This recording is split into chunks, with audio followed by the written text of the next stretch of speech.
In this video, I'm going to show you how to do an oil change on this Toyota Highlander with the 2.4 liter 4-cylinder turbocharged engine. We'll be using 5.6 quarts of 0W20 oil. Let's get started.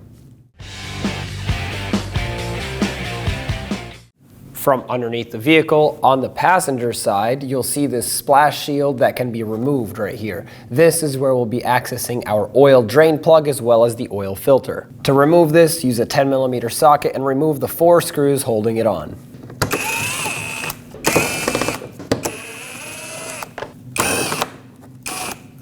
Take the splash shield down. And with that off, we can see our oil drain plug here. This is your engine oil pan and our oil filter. With a 14mm socket, break free and remove the oil drain plug. Have a collection bucket underneath to catch the fluid. And as you unthread this, keep pressure on it so that when it's on the last thread and it's ready to drain, you can pull it away quickly.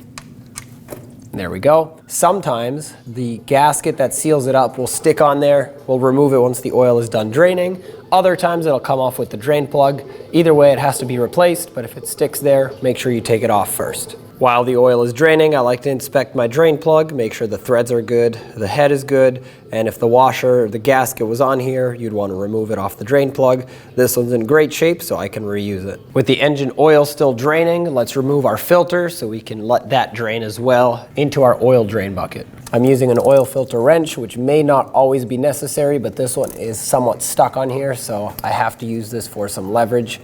Try to turn it counterclockwise to break it free.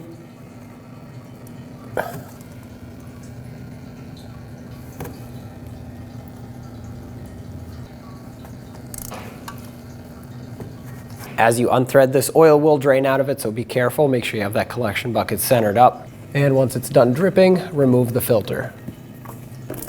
There we go, we'll just let all that drain. Inspect the filter mounting area to make sure that the gasket or the O-ring didn't stick to it, but also to make sure that everything else is good. There's no debris, no corrosion, anything like that. I'm going to carefully wipe it off with a clean rag, just to make sure that this surface where it seals is clean.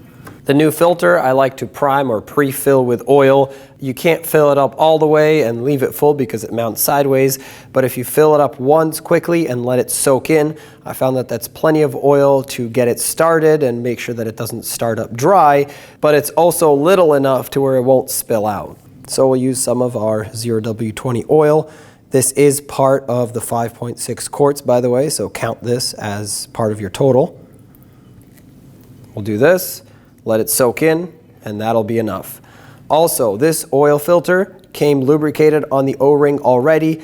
If it didn't, you take a little bit of this clean oil and run it around that seal just to make sure that it doesn't stick to the oil filter housing, and it will make it more accurate to tighten down.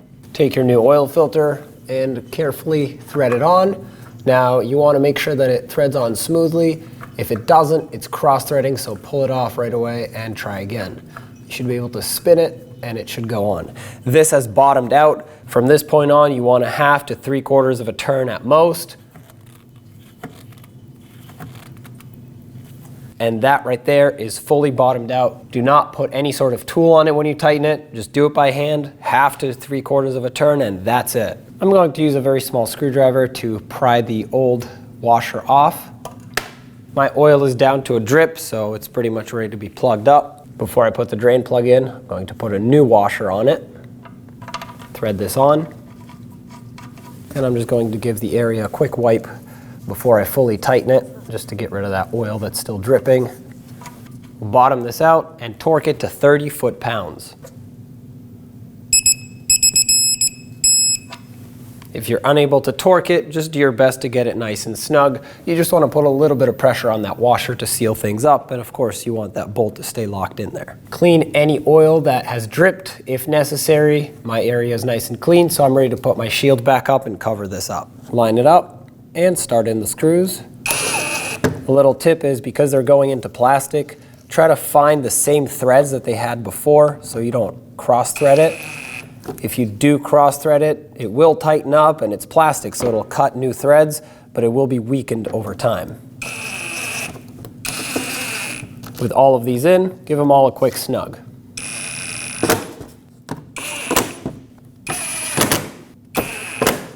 Under the hood, On the passenger side towards the back is where you're going to find your engine oil fill cap. Grab onto it, turn it counterclockwise and break it free and remove it. We'll set that aside, and now we'll use a funnel and fill the engine with the rest of our 5.6 quarts of 0W20 oil. Okay, out of our last quart, because the vehicle takes 5.6, so we need to have 0.4 of a quart left over in our bottle. And of course, to reference that, you would use your measurement on the side of the bottle. Carefully take your funnel out if you used one, and reinstall the oil filler cap. At the front of the engine, the yellow handled dipstick is going to be for your engine oil. Pull it out, and we're going to wipe it off, as the first reading will never be accurate.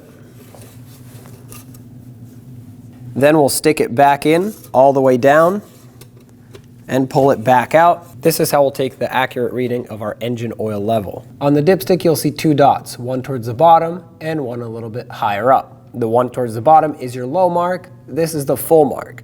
It's hard to read sometimes with the engine oil fresh, but you want it to be right at the full mark. If you have not started the engine yet, it is normal for it to be a little bit further up, but you don't want it to be below. If it is, that means you didn't put in your full 5.6 quarts of oil. Ours is good to go, so I'm going to put the dipstick back in. And with that, the oil change is done. Let's reset the maintenance reminder. To perform this procedure, we'll be using these buttons on the steering wheel, more specifically the OK, the arrows, and the back button. With your oil change done, turn the ignition to the on position, so press the button twice. We'll use the back button to exit this warning. And now you want to hold the OK button, which will bring up a menu in the center where if you scroll up or down, cycling through these screens, you get to the settings. Click OK to enter the settings, then scroll down until you get to vehicle settings. Hold OK to enter the vehicle settings. Scroll down until you see oil maintenance. Click OK on that. That'll ask you if you're sure you want to reset the oil life, so click yes.